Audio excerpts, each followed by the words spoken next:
இன்றைக்கு வெள்ளிக்கிழமை அநேகமா எல்லாருமே ஆலயத்துக்கு போயிருப்பீங்க. அப்படி ஆலயத்துக்கு போனவர்கள் போகாதவர்கள் மற்றும் எல்லாருக்குமே உலகத்துல வாழக்கூடிய மக்கள் எல்லாருக்கும் பொதுவான இறைவன் அருள் கடாட்சியம் கிடைக்கட்டும்.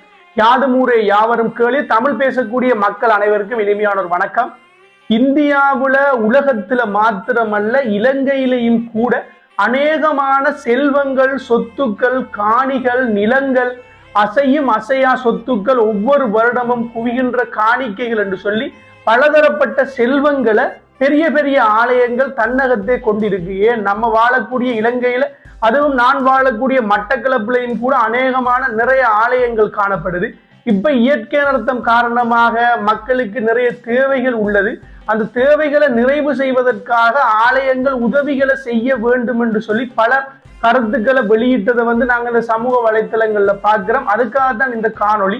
அன்பான ஆலய நிர்வாகங்களுக்கு குறிப்பிட்டுக் கொள்ற விடயம் என்னன்னா, ஆலயங்கள் என்றது ஒரு காலத்துல மக்கள கலை, மக்கள உணர்வு, மக்கள வாழ்க்கையை முன்னேற்றுகின்ற ஒரு அமைப்பாகவும் சபையாகவும் பாடசாலையாகவும் ஒரு கலை மண்டபமாகவும் மக்களுக்கு ஒழுக்கத்தை சொல்லிக் கொடுக்கின்ற ஒரு வாழ்வியல் அறநெறி பாடசாலையாகவும் தான் ஆலயங்கள் காணப்பட்டது. அதற்கு பின்னுக்கு வந்த காலத்துல ஆலயங்கள் ஆங்கிலேயர்கள் வருகை இப்படியான செயற்பாடுகள் காரணமாக ஆலயங்கள் வழிபாட்டுக்குரிய இடமாக இப்ப மாறி போயிருக்கு. ஆனா ஆலயங்களுக்கென்று சமுதாய பொறுப்பு நிறைய இருக்கு. மக்கள வாழ்க்கையை முன்னேற்ற வேண்டிய பொறுப்பு, மக்கள கல்வியை முன்னேற்ற வேண்டிய பொறுப்பு, மக்களுக்கு ஒழுக்க நெறிகளை சொல்லிக் கொடுக்க வேண்டிய பொறுப்பு, மக்களுக்கு ஒரு பிரச்சனை ஒன்று வந்தா மக்களுக்கு கூட நிக்க வேண்டிய பொறுப்பு என்று சொல்லி ஆலயங்கள், ஆலயம் சார்ந்த நிர்வாகங்களுக்கு காணப்படுது. ஆனா எல்லாரும் இல்ல, ஒரு சில நிர்வாகங்கள் ஆலயங்களுக்குள்ள டெய்லி சண்டை தான்.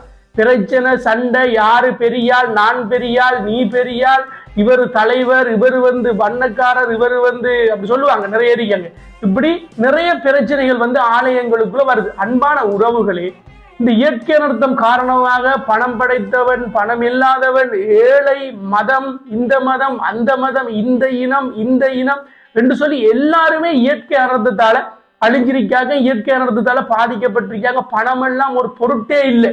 இயற்கை அனர்த்தம், கடவுள், பிரபஞ்ச ஆற்றல் நினைச்சா எல்லாத்தையும் ஒரே நிமிஷத்துல அழிச்சு ஒழிச்சுட்டு போயிடும். அப்படியான சூழ்நிலையில எல்லாத்தையும் மறந்து ஆலயங்கள் கொஞ்சம் ஆக்டிவா, ஒற்றுமையா, எந்த ஒரு தங்களுக்குள்ள பெருமத்தனம் இல்லாம இறைவனுக்கு முன்னால எல்லாரும் சமம் என்ற அடிப்படையில செயற்படணும். இந்த இயற்கை அனர்த்தம் காலத்துல உங்களால முடிஞ்ச உதவிகளை எல்லா ஆலயங்களுமே செய்யணும். எல்லா ஆலயங்களும் என்றா சில ஆலயங்கள், சின்ன ஆலயங்கள், இந்த ஆலயங்களை வளர்ப்பதற்குரிய உதவிகள் நம்ம தான் செய்யணும். அப்படியான ஆலயங்களை சொல்லல, பெரிய பெரிய ஆலயங்கள் இருக்கு. நான் பேர் குறிப்பிட விரும்பல. மட்டக்களப்புல பெரிய ஆலயங்கள் எல்லாம் காணப்படுது. அந்த ஆலயங்கள் நினைச்சா மட்டக்களப்புல இருக்கிற மக்களோட வாழ்வாதாரத்தை, இந்த வெள்ளத்தால பாதிக்கப்பட்ட மக்களோட வாழ்வாதாரத்தை, நம்ம மலையத்துல வாழக்கூடிய தமிழ் பேசக்கூடிய மக்கள், பாதிக்கப்பட்ட மக்கள், இலங்கையில் இருக்கக்கூடிய மக்கள் எல்லாருக்குமே நம்மளால முடிஞ்ச உதவியை செய்யலாம். அதோட சேர்த்து இந்த இயற்கை அனர்த்தத்தை தாண்டி உங்களுக்கு கீழே இப்ப மட்டக்களப்பை பொறுத்த வரைக்கும் மட்டக்களப்புல சின்ன சின்ன ஆலயங்கள் இருக்கு. அந்த சின்ன சின்ன ஆலயங்களுக்கும் உங்களால முடிஞ்ச உதவிகளை செய்யலாம், கட்டுமானத்துக்கு உதவலாம். அந்த பகுதியில அந்த ஆலயங்கள் வளர்ச்சி அடையும் பொழுது ஒரு மக்களுக்கு ஒரு நல்லொரு ஒரு எனர்ஜியை கொடுக்கக்கூடிய, ஒரு ஆற்றலை கொடுக்கக்கூடிய ஒரு ஆலயமாக அது வளரும். அது மாதிரி பலதரப்பட்ட உங்களோட ஊருக்குள்ளே நிறைய மக்கள் காணப்படுறாங்க. இப்போ ஒரு தொழில் முயற்சி செய்ய வேண்டிய மக்கள், பாடசாலையில கல்வி நடவடிக்கையை கூட மேற்கொள்ள முடியாத கஷ்டப்பட்ட குடும்பங்கள், பெண் தலைமை தாங்கக்கூடிய குடும்பங்கள் எல்லாம் காணப்படுது. அப்படியான குடும்பங்களுக்கு ஒரு முன்னேற்றகரமான ஆக்கப்பூர்வமான செயற்பாடுகளை செய்யலாம். சிலரை நான் பார்த்திருக்கேன், சில ஆலயங்களை பார்த்திருக்கேன், சில நிர்வாகங்களை பார்த்திருக்கேன். பழைய கோபுரத்தை உடைச்சி போட்டு புது கோபுரம் கட்டுவாங்க. பழைய ஆலயங்கள் இருக்கிற கூடாரங்களை உடைச்சி போட்டு புது கூடாரங்கள் கட்டுவாங்க. அப்ப நம்ம கேட்போம், இந்த கூடாரங்கள், இந்த அலங்காரங்களே அழகாத்தானே இருக்குது. அப்ப சொல்லுவாங்க, இல்ல இதையும் கூட பெருசா செய்யணும், பணம் இருக்கு, காசு இருக்கு, இவர் நிதியுதவி வழங்கியிருக்காரு, ஆலயத்துல இவ்வளவு பணம் இந்த வருடத்துல சேர்ந்திருக்கு, இவ்வளவு வயல் விதைச்சதால இவ்வளவு லாபம் கிடைச்சிருக்குன்னு சொல்லுவாங்க. இதெல்லாம் தேவையற்றதுக்கு பயன்படுத்தாம இறைவனை வளர்ச்சி அடையத்தான் வேணும், இறைவனுக்குரிய தொண்டு செய்யத்தான் வேணும், ஆலயங்களை கட்டுமானம் செய்யத்தான் வேணும். ஆனா இறைவன் ஏண்டா இப்படி செய்யறீங்க, மக்களுக்கு போய் கொடுங்கலண்டா, மக்களுக்கு போய் சேரட்டுமேடா என்று யோசிக்கிற அளவுக்கு இப்படியான செயற்பாடுகள் நடக்குது. ஆகவே பெரிய பெரிய ஆலயங்கள் மக்களுக்கு ஒரு சேவகனாக, மக்களுக்கு தொண்டு செய்யக்கூடிய அமைப்புகளாக இருக்கணும். நிறைய அறநெறி பாடசாலைகள் காணப்படுது. நிறைய அறநெறி பாடசாலையில் இருக்கிற மாணவர்கள், அறநெறி பாடசாலையில படிக்கிற பிள்ளைகள் குடும்பங்கள் கூட நிறைய தொழில் முயற்சிகள் இல்லாம பாதிக்கப்பட்ட குடும்பங்கள் காணப்படுது. மதங்களை தாண்டி எல்லாரும் மனிதர்கள் தான். எல்லார வாழ்வாதாரத்தை உயர்த்த வேண்டியது ஆலயங்கள்ன்ற பொறுப்பு.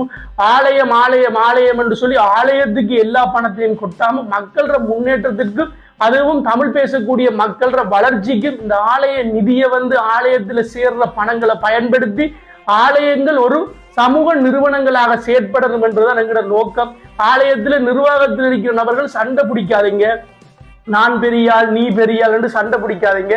இறைவனுக்கு சேவை செய்யறதுக்கு, தொண்டு செய்யறதுக்காக தான் நீங்க வந்திருக்கிறீங்க. உங்களை மக்கள் ஒரு நல்லொரு சேவகனா பார்க்கணுமே தவிர உங்களை இவர் ஒரு கோபக்காரால் அறிக்காரு, இவர் பெரியாள் அறிக்காரு என்று சொல்லி உங்களை விமர்சிக்கக்கூடிய அளவுக்கு உங்களோட செயற்பாடு இருக்கக்கூடாது. ஒரு ஆலயத்துல பிரச்சனைப்பட்டு பொலிசுக்கெல்லாம் போறதை கூட நம்ம பார்க்கிறோம்.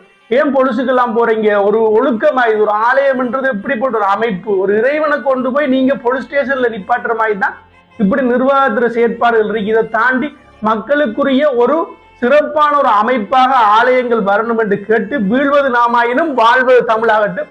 இந்த கருத்து பிடிச்சிருந்து சொன்னா கட்டாயம் இந்த காணொலியை பகிர்ந்து விடுங்க. நன்றி.